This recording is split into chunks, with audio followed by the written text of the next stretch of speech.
Bonjour sur Chamrou Télé. Aujourd'hui, nous allons aller du côté d'un vieux livre, a priori avant 1900. On n'a pas la date parce que la première page a été arrachée, sans doute parce que c'était signé, on ne sait pas, hein, on n'en sait rien. En tout cas, donc je n'ai pas la date. Peut-être c'est écrit quelque part, je ne sais pas. Bon, bref, qu'importe. Donc, en tout cas, Jules Lemaître, lui, est libre de droit. Lemaître, Lemaitre, de l'Académie française. On aurait tendance à peut-être mettre un accent circonflexe sur le i. Eh bien non, il n'en est rien, c'est Lemaître sans accent. Donc, Jules Lemaître de l'Académie française. Aujourd'hui, nous allons parler, donc, le titre c'est... Je te laisse lire. Chateaubriand. Chateaubriand, donc, CH comme un château, C-H-A-T-E-A-U, B-R-I-A-N-D, D comme Denis, hein, je précise, puisque on peut faire l'erreur assez facilement dans le sens de l'adjectif, hein, et encore, l'adjectif s'écrirait avec deux L, B-R-I, deux L, A-N-T. Mais on pourrait être... Bon, je ne veux pas induire en erreur, à peine induire en erreur, mais en tout cas, toujours est-il que aujourd'hui, donc, nous allons parler de Chateaubriand dans cette très belle édition, d'origine, hein, il a été tiré de cet ouvrage 60 exemplaires sur papier et 30 exemplaires sur papier impérial du Japon, tous numérotés. Donc celui-là, il n'est pas numéroté, sauf si la page a été arrachée, j'en sais rien. Donc, en tout cas, qu'importe, hein, on s'en moque que ce soit numéroté ou pas. Donc, on va aller... on va se retrouver ici pour cette version 2021. Nous sommes donc le 26 septembre 2021. C'est écrit de toute manière en bas de l'écran. Mais bon, comme pour moi c'est pas écrit, je rappelle simplement alors j'ai du mal parce que je ne me vois pas. Toi tu me vois peut-être, mais moi je ne me vois pas. Donc c'est un tout petit peu délicat. Je n'arrive pas à savoir. Non pas que je veuille me voir absolument, mais si ça peut être mieux cadré. Oh, si ça peut être mieux cadré, si on peut mieux cadrer la chose, c'est quand même mieux. Alors, première conférence qui, en petite note, c'est indiqué, ce cours a été professé à la Société des conférences. Donc, première conférence, enfance et jeunesse, le voyage en Amérique. Chateaubriand, quelles images fait surgir aussitôt ce nom sonore? Une magnifique série d'attitudes et de costumes. Un enfant rêveur dans les bruyères autour d'un vieux château. Un jeune officier français chez les Peaux-Rouges parmi des sauvagesses charmantes dans la forêt vierge. Un livre qui fait rouvrir les églises et sortir les processions, le clair de lune, la cime indéterminée des forêts, l'odeur d'ambre des crocodiles. Un écrivain jaloux de la gloire de Napoléon, un royaliste qui sert le roi avec la plus dédaigneuse fidélité, un vieillard sourd près du fauteuil d'une vieille dame belle et aveugle, un tombeau dans les rochers, sur la mer. Quoi encore? On aura presque envie de te dire, et toi pour toi, lectrice, enfin non, auditrice, auditeur, hein? Chateaubriand, ça te fait penser à quoi? Ça te fait penser à quel paysage, à quelles images on peut avoir? Pour c'est le petit aparté version Chamrou. Donc quoi encore? Il avait la plus belle tête du monde. Nous passons donc de la page 1 à la page 2 de la première conférence, et dont on ne conçoit les cheveux que fouettés par le vent. Il a su exprimer avec des mots plus de sensations qu'on n'avait fait avant lui. Il est l'homme qui a, je cite, renouvelé l'imagination française, selon Faguet. Il est le père du romantisme et de presque toute la littérature du XIXe siècle. Et il est l'inventeur d'une nouvelle façon d'être triste.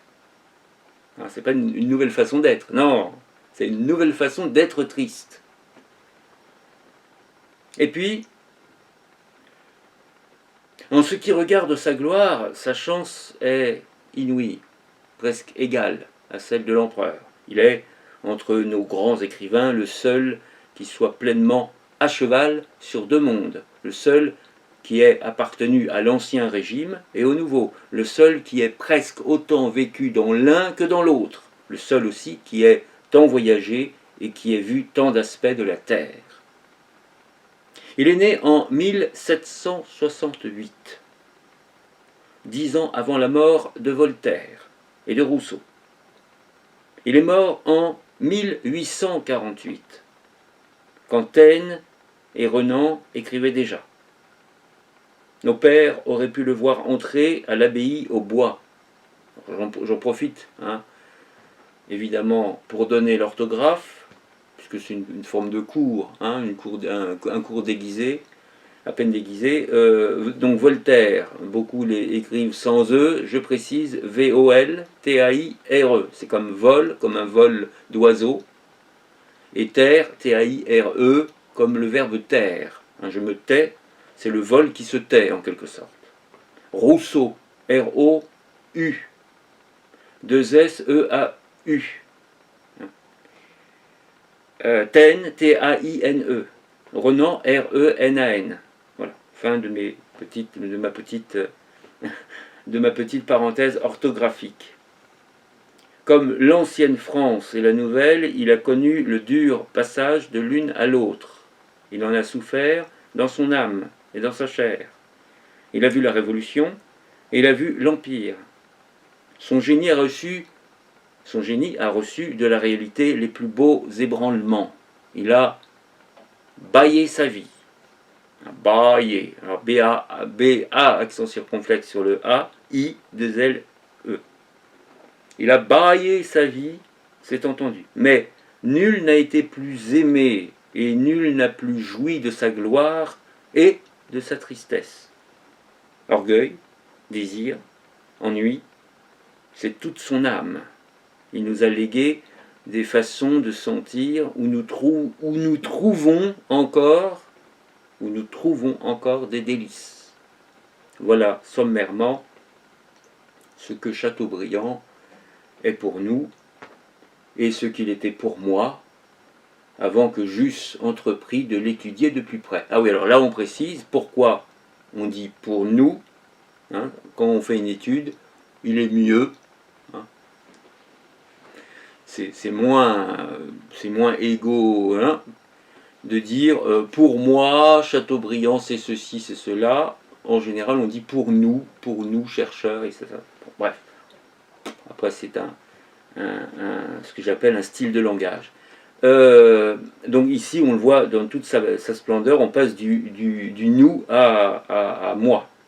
Voilà sommairement ce que Chateaubriand est pour nous et ce qu'il était pour moi avant que j'eusse entrepris de l'étudier de plus près. Page 3. Je ne sais pas du tout si nous découvrirons en lui quelque chose de plus ou bien autre chose. Nous verrons bien.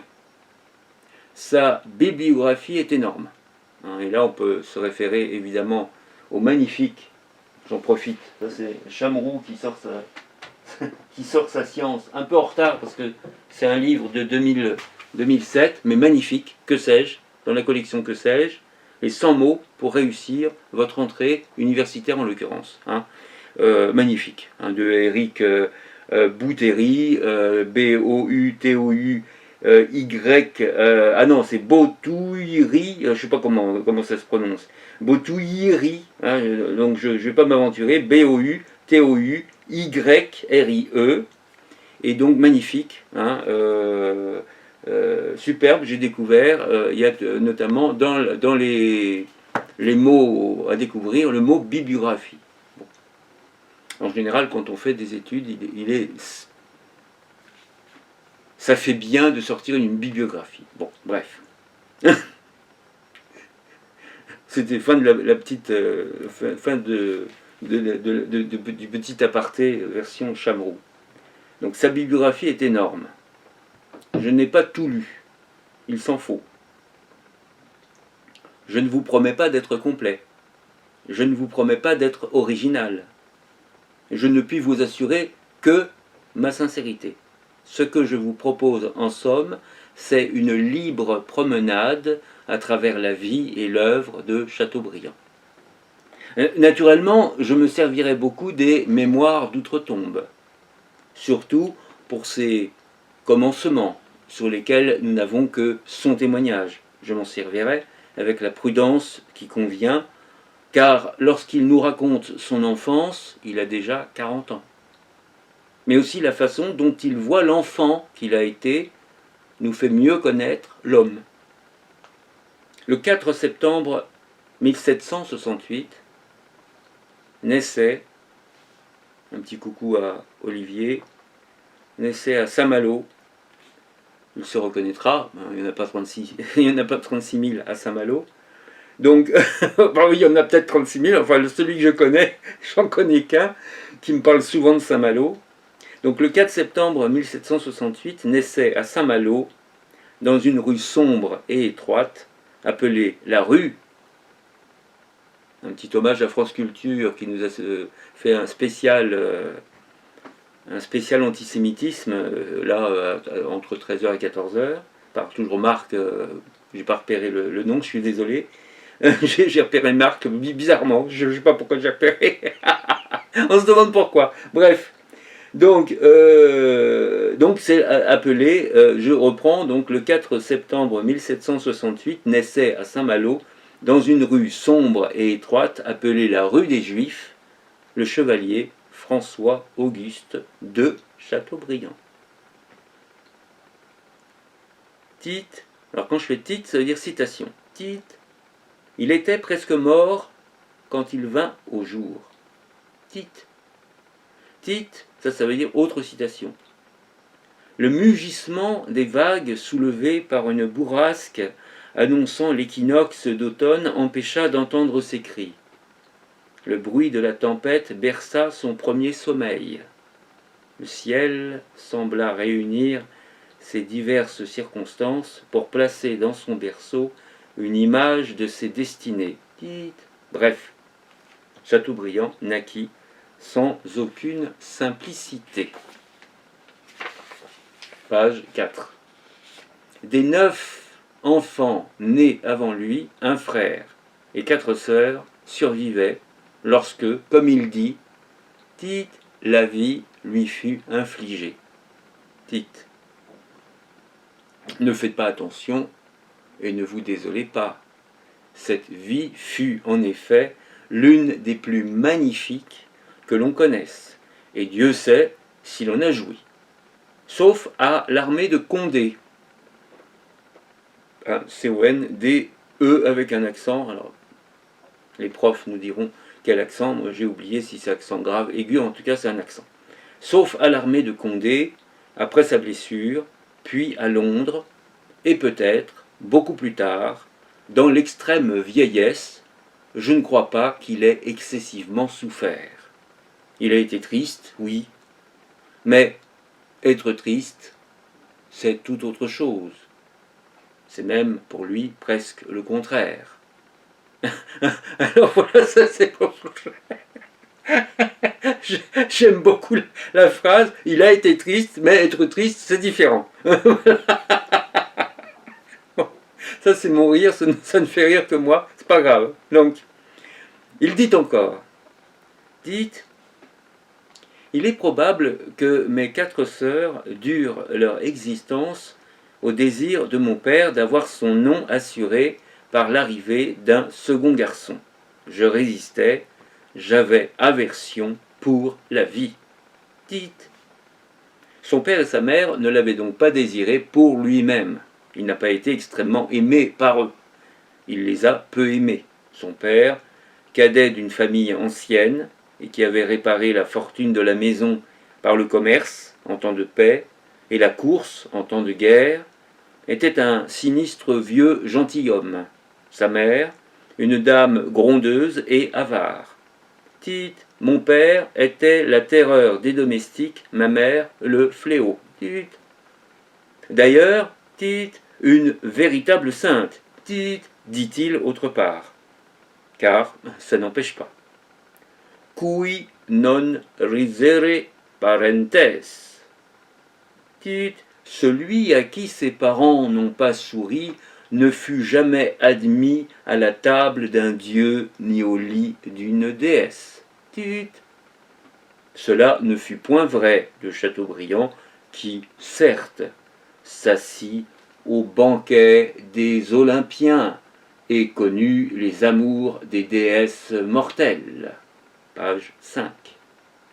La rudesse même et la solitude de son enfance et ce Combourg, C-O-M cette fois-ci, C-O-M, B comme Bernard, O-U-R-G, ce Combourg, avare de sourire, préparait en lui ce génie par où il devait régner et plaire. Cette dure éducation, dit-il, a imprimé à mes sentiments un caractère de mélancolie. On me livra, dit-il encore, à une enfance oisive. Oisive, mais libre et très peu surveillée. À Saint-Malo, il pousse comme il plaît à Dieu, il vagabonde, se bat et polissonne tout le jour. C'est un gamin un peu court, avec une grosse tête, robuste et drue. Je crois bien qu'il exagère lorsqu'il dit « Tut, j'étais surtout désolé quand je paraissais déguenillé au milieu des enfants, fiers de leurs habits neufs et de leur braverie. Tut. » Ou bien, le jour de sa première communion, à Dole, D-O-L, à pas confondre avec Dole, D-O avec un accent L-E, donc à Dole, D-O-L, Tut, mon bouquet et mes habits étaient moins beaux que ceux de mes compagnons. Tut. Pourquoi était-il si pauvre? Ou sa mère si indifférente? Ou enfin, une pierre m'atteignit si rudement dans une rixe entre galopins que mon oreille gauche, à moitié détachée, tombait sur mon épaule. Il a cette manie de grossir tout ce qui le touche.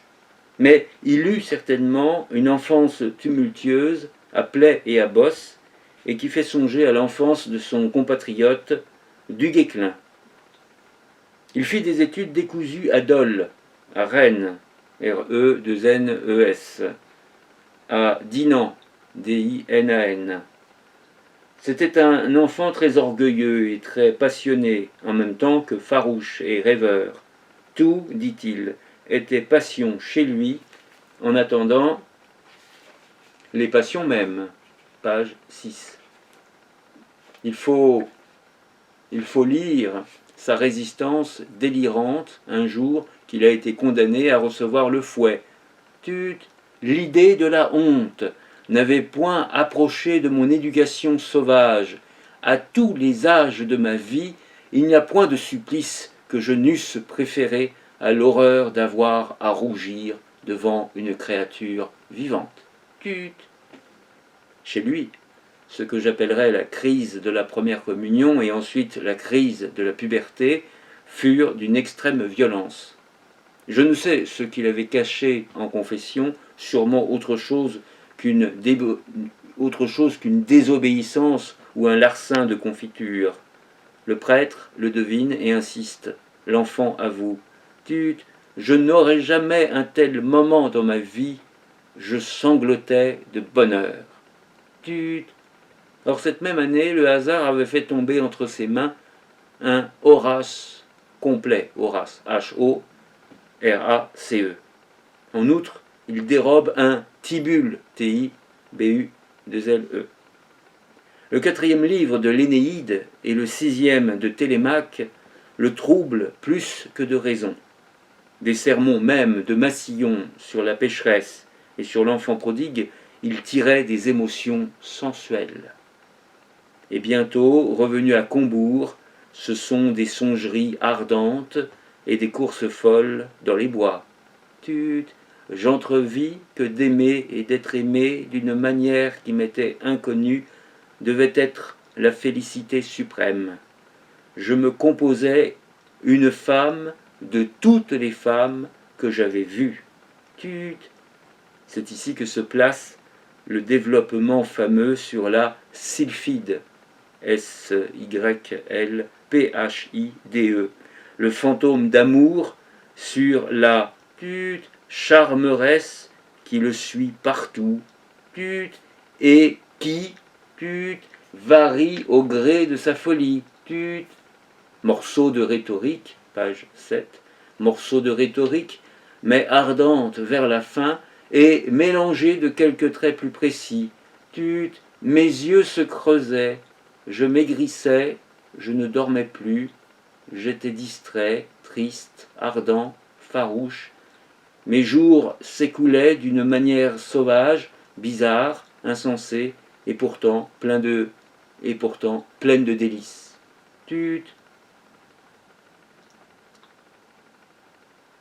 Oui, d'une manière pleine, j'allais dire, mes jours, non, c'est pas les jours qui sont pleins de délices, non, c'est d'une manière pleine de délices. Il nous dit aussi que sa ferveur religieuse se ralentit alors, et, je le crois, sans peine. À Combourg, où il a presque toujours passé ses vacances, il fait ses premières études finies, un séjour un peu long. Combourg est un sombre château féodal parmi des étangs et des landes. Combourg est lugubre, mais d'un grand aspect et qui tout de même le remplit d'orgueil. Les soirs d'hiver, après le souper, dans la grande salle éclairée d'une seule chandelle, pendant que le père maniaque fait invariablement les 100 pas, la mère et les enfants demeurent silencieux devant la vaste cheminée. Puis, le chevalier va se coucher dans un donjon isolé où, il ne perd pas un murmure des ténèbres. Mais le jour, il fait ce qu'il veut, et pour se consoler, il a ses 4 sœurs, et surtout, Lucile, L-U-C-I-L-E. Je confonds peut-être avec Cécile, ma fille. Ah non, peut-être Lucie, Lucie. Non, là il faudrait dire Lucille. Bref, petite parenthèse 2021 évidemment. Donc Lucile, L-U-C-I-L-E, est une étrange fille, belle, pâle, avec quelque chose de rêveur et de souffrant. Tout lui était souci, chagrin, blessure. À 17 ans, elle déplorait la perte de ses jeunes années. Elle avait des songes prophétiques. Tous deux font ensemble d'interminables promenades et s'échauffent sur la littérature.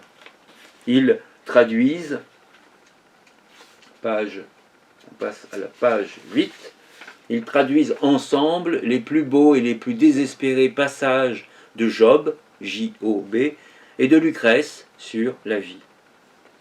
Elle écrit de petits poèmes en prose, d'une sensibilité passionnée, il lui raconte tout ce qu'il rêve, elle lui dit, tu devrais peindre tout cela, Ils s'amusent et s'entraînent tous deux à être tristes de cette tristesse qui a fait, dit-il, mon tourment et ma félicité. Félicité. Je crois que c'est plutôt Felicita. Comment, ayant cet ami à son côté, en vient-il à songer au...